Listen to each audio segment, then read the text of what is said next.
Assalamualaikum warahmatullahi wabarakatuh.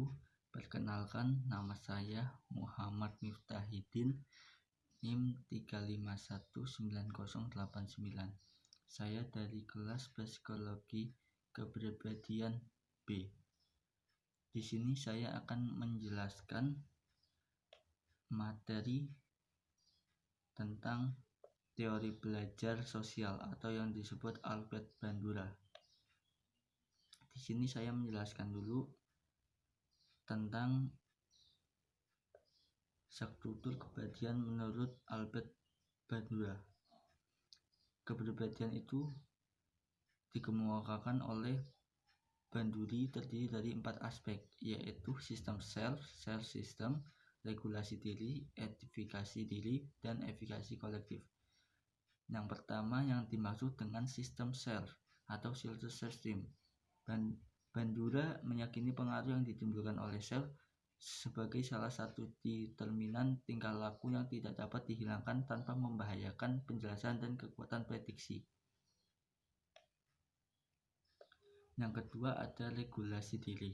Istilah dari regulasi diri yang dimaksud adalah bahwa individu memiliki kapasitas memotivasi dirinya sendiri untuk menetapkan tujuan personalnya, merencanakan strategi sebagai evaluasi, dan modifikasi perilaku yang sedang berlangsung.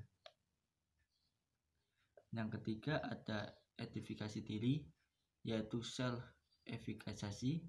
Yang dimaksud adalah edifikasi diri sebagai keyakinan diri terhadap kemampuan diri sendiri untuk menampilkan tingkah laku yang akan mengarahkannya kepada hasil yang diharapkannya.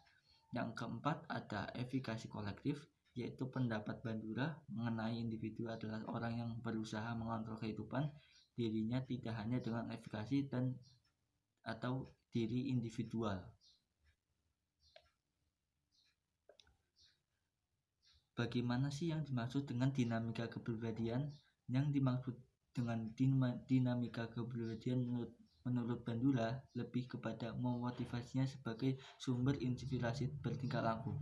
Motivasinya sebagai konstruk kognitif bersumber dari gambaran hasil-hasil dan harapan keberhasilan yang akan dicapai.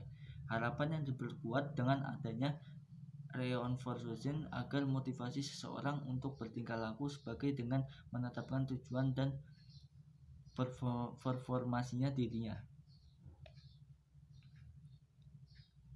Yaitu apa sih yang dimaksud dengan perkembangan kepribadian berfokus pada sosial kognitif, yaitu teori belajar sosial kognitif menjelaskan bahwa orang dapat belajar dengan hanya mengobservasi perilaku orang lain, yaitu Bandura meyakini belajar melalui observasi lebih efisien dibandingkan belajar melalui pengalaman langsung.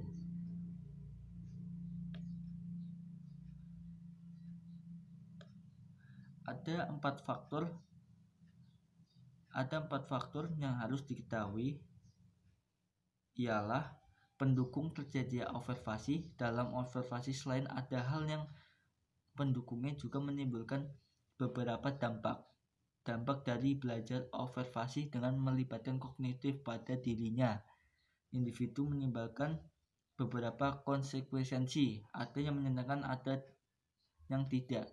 Konsekuensi dari respon belajar memiliki 3 fungsi, yaitu sebagai memberi informasi, memotivasi tingkah laku individu yang akan datang, dan penguatan tingkah laku.